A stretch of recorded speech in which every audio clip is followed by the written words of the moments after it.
What exactly is it containing? Zara asked, eyes drawn to a pulsing aperture beyond the console, where the violet light seemed to both emerge from and be drawn into a central point. We called it the fracture. A tear in the fabric between dimensions, created during our war with the Void Heralds. Thelios placed both hands on the console's surface, which immediately responded with swirling patterns of light. Your people might call it a singularity, but that wouldn't be accurate. It's more like a wound in reality itself, leaking energy that doesn't belong in this universe. The console's lights flickered erratically. Thelios frowned, pressing harder. It's not responding properly, they muttered. The resonance pattern has shifted. The chamber shuddered, dust falling from the impossible ceiling. The aperture beyond the console widened slightly, the violet light intensifying to a painful brightness. What can I do? Zara asked, stepping forward. Thelios turned to her, those two large eyes studying her with renewed intensity. Place your hands beside mine.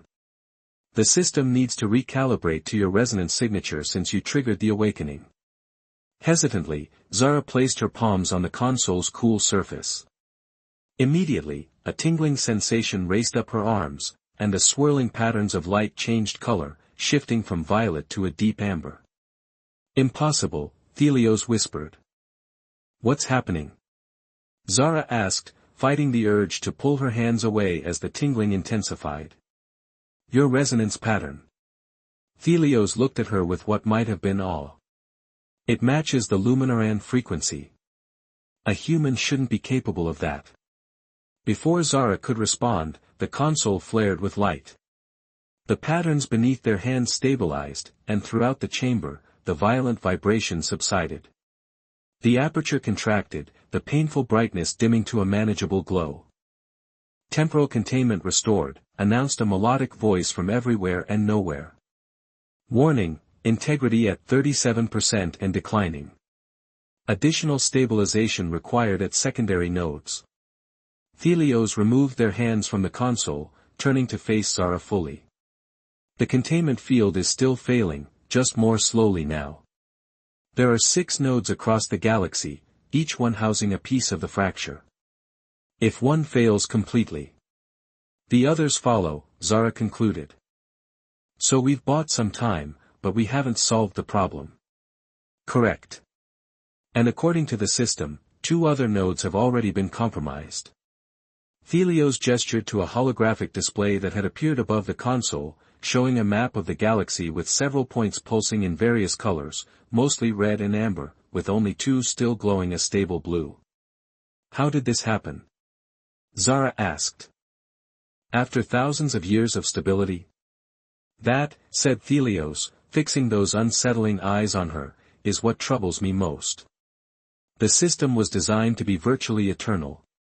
For 3 nodes to begin failing simultaneously suggests deliberate interference. The implications hung between them in the hushed chamber. Someone's trying to release whatever's in there, Zara said quietly. But who would even know about this place?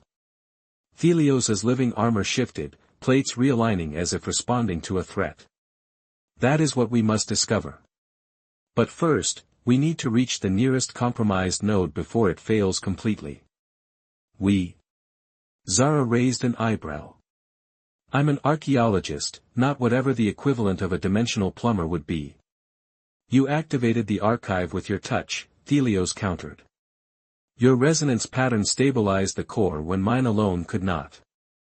Whatever cosmic coincidence or design has brought you here, Zara Novak, you are now bound to this as surely as I am.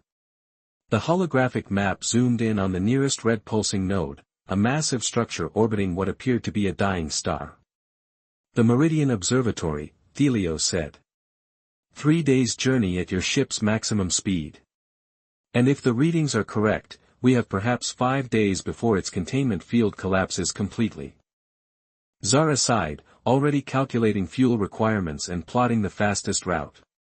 Just so we're clear, this is technically your fault for building an apocalypse-triggering button that responds to friendly pats. For the first time, Thelios's expression shifted into something almost like a smile. And your fault for being unable to resist touching ancient technology you don't understand. Fair enough, Zara conceded, gesturing toward the staircase. After you, Guardian. We have a universe to save, apparently. As they ascended toward the surface, neither noticed the brief flicker in the holographic display behind them, a seventh node, previously invisible, pulsing into existence for just a moment before vanishing again. Echoes across the void.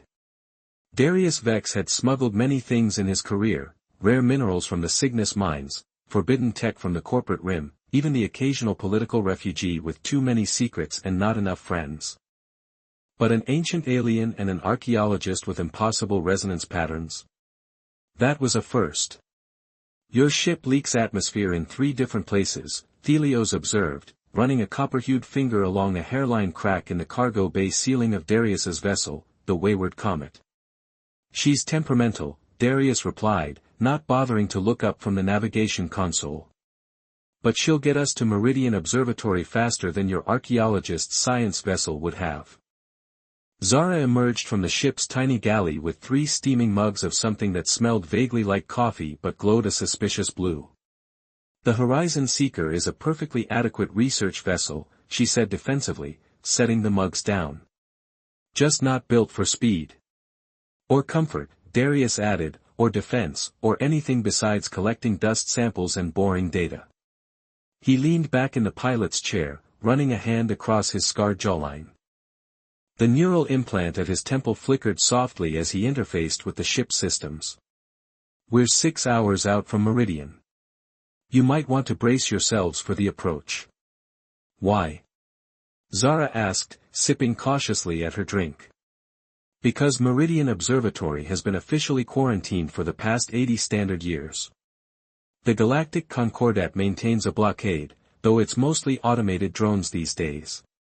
Thelios's living armor shifted, plates reconfiguring across their shoulders. The node destabilization must have caused sufficient anomalies to warrant isolation. Yeah, well, they call it the Mad Station now, Darius said. Stories say time doesn't work right there. People go in young, come out ancient. Or don't come out at all. Delightful, Zara muttered. And you've been there before? Darius's expression darkened. Once. Cargo run to deliver specialized equipment to the research team studying the temporal distortions. That was, before. Before what? Before whatever they were studying started studying them back. He tapped at the console, bringing up a hollow projection of the station. Meridian was built around a neutron star that exhibits unusual properties. The Concordat thought they could harness it for faster-than-light communications. Then people started disappearing, reappearing decades older or younger, or just, wrong. Thelios moved closer to the projection, eyes narrowing. They built their station directly around our containment node without understanding what it was. Humans, Darius said with a shrug. We see a mysterious energy source, we poke it with a stick. Says the human, Zara pointed out. I never claimed to be exempt from our species' worst tendencies. I just profit from them. Darius grinned, revealing a row of perfectly white teeth except for one gold incisor. Now, once we're inside, how exactly do we find this node and stabilize it? Thelios gestured, and suddenly their copper-toned skin seemed to ripple, revealing intricate patterns that glowed with the same violet light they'd seen in the archive. I can sense the resonance frequency of the containment field. It will lead us to the node. Handy trick, Darius said, eyeing the alien with newfound wariness. Any other abilities I should know about before we walk into a reality-warped death trap together? Many, Thelios replied simply. But none that will harm you unless necessary. Darius laughed humorlessly. Comforting. The Wayward Comet dropped out of FTL travel on the dark side of Meridian's neutron star, using its intense radiation to mask their approach from the automated sentries. The station loomed ahead, a massive ring structure bisected by a central hub, slowly rotating around the dense stellar remnant. But something was wrong. Parts of the station seemed to be phasing in and out of existence, sections overlapping with themselves as if multiple versions were trying to occupy the same space simultaneously. "That doesn't look promising," Zara said quietly. "Temporal fracturing," Thelios confirmed. "The containment field is failing rapidly." Darius guided the ship toward a maintenance dock on the outer ring, his neural implant interfacing directly with the navigation systems for precision control. "If we're torn apart at the molecular level and scattered across multiple time streams, I'm adding a surcharge to my fee." "Noted," Zara replied dryly. They docked with surprising ease, too easily, perhaps. The station's automated system should have challenged them, but instead, the airlock cycled open as if expecting visitors. "I don't like this," Darius muttered, checking the charge on his phase pistol. "Too convenient." "The node may be affecting the station's systems," Thelios suggested, stepping through the airlock first. "Time distortions often create causal loops and paradoxes." The Archive's Guardian. Zara Novak had always believed that dirt held more stories than any digital archive. That's why she'd spent the last 6 years digging through the forgotten corners of the galaxy, uncovering pieces of civilizations long turned to dust. The Interstellar Archaeological Society paid decent credits for her findings, though not enough to upgrade her survey vessel's perpetually malfunctioning life support system. "Atmospheric stability at 63%, chirped her ship's AI as Zara adjusted her exosuit's oxygen flow. "Recommended surface time, 4 hours, 16 minutes. "Noted, Paris," she replied, checking the seals on her gloves. "Keep the engines warm." The moon's surface stretched before her, a canvas of rust-colored plains dotted with the angular shadows of what locals called the Shattered Pinnacles. The ruins had remained untouched for millennia, protected by superstition and the moon's volatile magnetic storms. Perfect conditions for preservation, and for someone with Zara's expertise to make her mark in xenoarchaeological circles. Her scanner chirped as she approached the largest structure, a pyramidal edifice half buried in the ruddy soil. "Unusual energy signature detected," Paris reported through her comms. "Pattern inconsistent with known technological sources." "That's why we're here," Zara murmured, running her gloved hand along the structure's obsidian-like surface. Unlike the porous stone common to this region, this material felt unnaturally smooth, almost fluid despite its solidity. 3 hours of methodical scanning and recording later, Zara discovered what appeared to be a recessed panel near the pyramid's base. Unlike the rest of the structure, this section emitted a faint vibration, detectable only through direct contact. Curious, she pressed her palm against it. "I wouldn't do that if I were you," a voice said from behind her. Zara spun around, nearly losing her balance on the uneven ground. No one else was scheduled to be on this moon, she'd made certain of that. "Too late for warnings now," she said, hand instinctively moving to the pulse pistol at her hip. "Show yourself." From behind a nearby rock formation stepped a figure unlike any she'd encountered. Tall and slender, with skin that shimmered like burnished copper in the fading sunlight. The being's features were almost human, but with subtle differences: eyes too large, fingers too long, the slope of its shoulders too graceful to be terrestrial.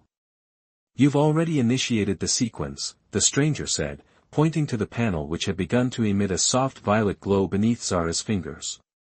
Before she could respond, the ground trembled. The panel beneath her hand sank inward, and the stone around it folded impossibly upon itself, revealing a spiraling staircase descending into darkness. "What the hell?" Zara stumbled backward, nearly tripping over her sample kit. "The resonance protocol," the stranger said with a sigh that suggested ancient weariness. "Dormant for 8,000 years, and now awakened by a curious human." The structure shuddered again, more violently this time. Violet light surged from the opening, casting eerie shadows across the dusty terrain. "Who are you?" Zara demanded, her scientific curiosity momentarily overshadowed by alarm. "My name is Thelios," the being replied. "And I was, the Archive's guardian until you triggered the awakening sequence." "I don't understand." Zara glanced back at the glowing entrance. What archive? What protocol? Thelios moved closer, and Zara noticed that what she'd initially taken for clothing was actually a form of living armor, shifting and adapting with each movement as though it were part of the being's skin. The archive contains the collective memory of my people, the Luminarans, Thelios explained, voice resonating with unusual harmonics. But it also houses something far more dangerous, a containment field for what your scientists might call a dimensional fracture. The light from the entrance pulsed, growing stronger. We need to leave, Zara said, reaching for her communicator. Paris, prep for emergency departure. Thelios caught her wrist with startling speed. It's too late for that. Now that the sequence has begun, the archive must be stabilized or the containment field will collapse. And what happens then? Zara asked, already guessing the answer wouldn't be pleasant. Reality distortion. Chronological instability. Eventually, the breakdown of matter itself in this sector. Thelios released her wrist. Essentially, your human concept of apocalypse would be accurate. A cold weight settled in Zara's stomach. All because I touched a wall. All because you touched a quantum lock keyed to resonance patterns that should no longer exist in this universe. Thelios's expression shifted to something Zara couldn't quite interpret. The question now is why your touch activated it at all. The violet light suddenly intensified, and from within the opening came a sound, not quite noise, not quite music, that made Zara's teeth ache and her vision blur. We need to go down, Thelios said, already moving toward the entrance. The stabilization console must be reactivated before the field collapses completely. And if we can't stabilize it? Thelios glanced back, copper-hued features grim in the strange light. Then we hope your ship is faster than a reality wave. The staircase descended far deeper than the visible structure should have allowed, spiraling down through solid bedrock that gave way to something that couldn't possibly be natural stone. The walls pulsed with the same violet light, growing brighter with each step downward. How long have you been here? Zara asked, following closely behind Thelios. On this moon, I mean. Time becomes relative when one enters stasis, Thelios replied. By your calendar, approximately 12,000 of your years. I was to guard the archive until the return of my people. And they haven't returned. No. They have not. The simple statement carried such profound loneliness that Zara fell silent. They continued downward until the staircase opened into a vast chamber that defied the physics of the small pyramid above. The ceiling arched hundreds of meters overhead, supported by columns that seemed to be made of liquid light frozen in place. In the center stood a raised platform with what appeared to be a control console, though it bore no buttons or screens, just a smooth, reflective surface surrounded by concentric rings of the same obsidian-like material as the pyramid's exterior. The resonance core, Thelios said, approaching the platform. It required 3 Luminaran guardians to maintain stable containment. I've managed alone since the others fell during the last collapse. The corridor beyond was dimly lit by emergency lighting that flickered erratically. The walls themselves seemed uncertain, occasionally showing glimpses of different configurations, here pristine and new, there aged and corroded, sometimes transparent like ghosts of potential futures or pasts. Which way? Zara asked, her scanner useless amid the temporal chaos. Thelios closed those 2 large eyes for a moment. Down. The node is in the central hub, near the heart of the artificial gravity well. They moved carefully through the station's shifting reality. In some sections, they passed frozen moments, researchers suspended mid-motion like statues, coffee eternally spilling from overturned mugs, papers forever caught in the act of falling. In others, time seemed to rush forward and backward, maintenance robots appearing and disappearing, lights burning out and repairing themselves in rapid succession. Look, Darius pointed to a window overlooking the station's central atrium. Below, figures moved in strange, stuttering patterns, station personnel caught in temporal loops, reliving the same moments over and over with slight variations. They're trapped, Zara whispered. Can we help them? Only by stabilizing the node, Thelios replied. These are echoes of moments that both happened and didn't happen, possibilities crystallized by the fracture's influence. As they descended toward the central hub, the temporal distortions intensified. Several times, they found themselves walking down the same corridor repeatedly despite taking different turns. Twice, Darius disappeared entirely, only to reappear moments later with no memory of being gone. "Something's following us," he said suddenly, stopping in a junction where three corridors met at impossible angles. "I sense it too," Thelios confirmed, their armor shifting to a more defensive configuration. A consciousness within the fracture patterns. A sound echoed through the station, not quite mechanical, not quite organic, a rhythmic pulsing that seemed to come from everywhere and nowhere at once. "It knows we're here to seal it," Thelios said quietly. "The fracture has developed awareness after centuries of absorbing the consciousness of those trapped in its influence." "Great," Darius muttered. "An intelligent tear in reality. That's definitely not in my contract." The central hub was a massive spherical chamber dominated by what appeared to be an advanced gravitational research laboratory. Equipment that might once have been cutting-edge now lay in ruins, warped and twisted by forces beyond normal physics. In the center floated a perfect black sphere, approximately 2 meters in diameter, suspended in a containment field that flickered dangerously. The node, Thelios approached cautiously. "The containment architecture has been compromised by human experimentation." Zara moved to a nearby console, brushing away years of dust. "They were trying to tap into it as an energy source." "Fools," Thelios hissed. "The energy within isn't meant for this universe." The black sphere pulsed, and a wave of distortion rippled outward. For a moment, Zara saw multiple versions of Thelios and Darius, some wounded, some dying, some triumphant. Possibilities collapsing into one another. "How do we stabilize it?" Darius asked, keeping his distance from the sphere. "The same way we did at the archive," Thelios replied. "But the damage here is extensive. It will require more than just resonance alignment." The sphere pulsed again, more violently this time. A crack appeared in its perfect surface, leaking a light so dark it seemed to devour the illumination around it. "That can't be good," Darius said, backing away.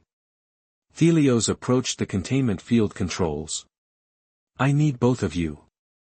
Human consciousness creates a unique resonance pattern that can help stabilize the field." "Both of us?" Zara questioned. "I thought my pattern was special." "It is. But we need a counterbalance, a purely human signature to anchor the field to this reality." Thelios gestured to positions on either side of the control interface. "Here and here."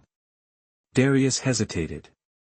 "Look, I signed on to transport you, not to stick my consciousness into some interdimensional blender. If the node fails completely, every living being within 50 light-years dies instantly," Thelios stated flatly. "Including you." "Well, when you put it that way."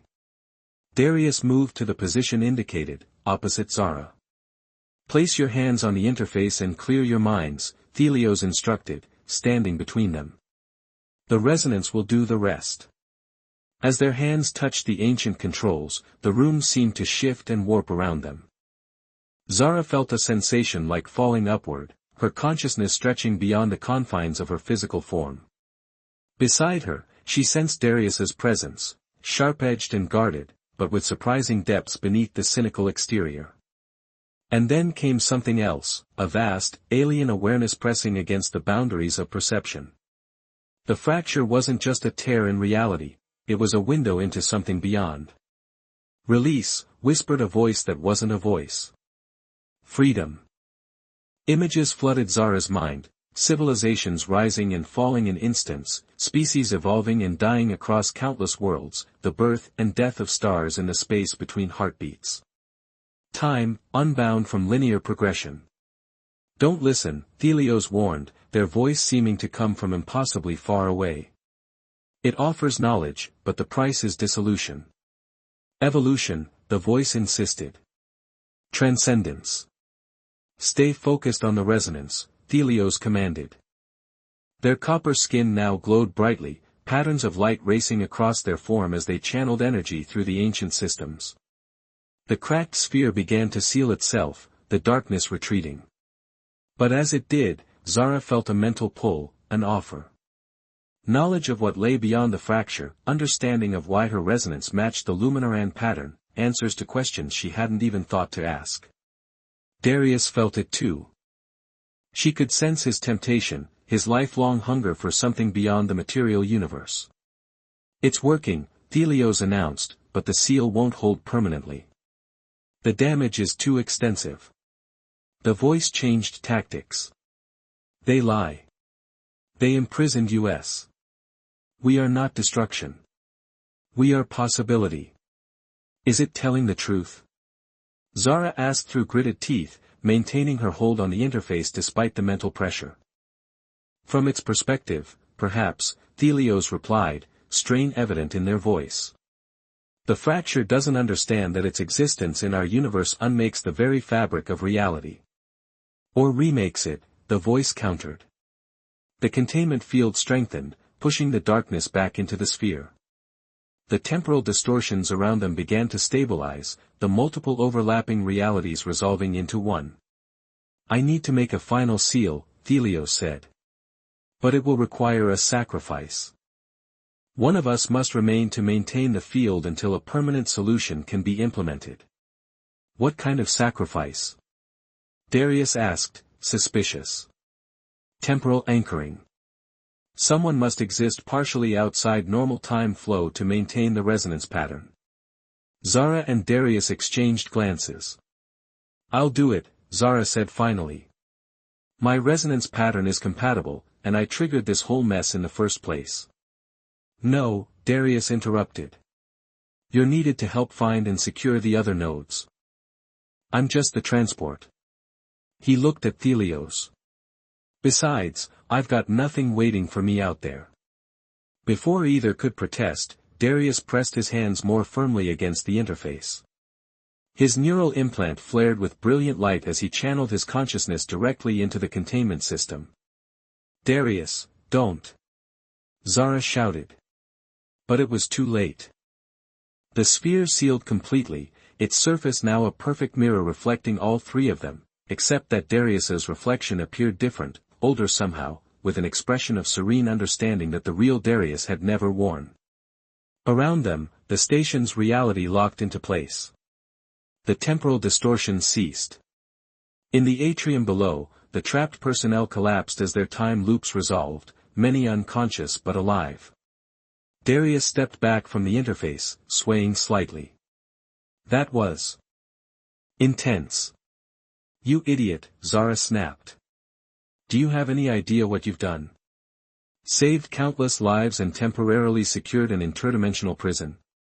Darius suggested with a weak approximation of his usual grin. "All in a day's work." "You've bound yourself to this node," Thelios explained gravely. "Your consciousness exists partially within the containment field now. While you can leave the station, you will always be connected to it." "What does that mean, exactly?" Darius asked, looking down at his hands, which occasionally seemed to flicker with the same dark light as the sphere. "It means you perceive time differently now. You may experience moments from the past or glimpse potential futures. And you'll feel the node weakening if it begins to fail again." Darius nodded slowly. "So I'm what, a living alarm system?" "Among other things," Thelios confirmed. "But we've bought time. The field will hold for now, and the station should return to normal temporal alignment soon." As if on cue, alarms began to sound throughout the facility. Systems coming back online, recognizing intruders. "That's our cue to leave," Darius said, already heading for the exit. "Preferably before the Concordat realizes their quarantine station is suddenly functioning again." As they made their way back to the wayward comet, avoiding newly awakened security systems, Zara noticed Darius occasionally pausing, his gaze fixing on empty spaces as if seeing things invisible to others. "You're experiencing it already, aren't you?" she asked quietly as they reached the airlock.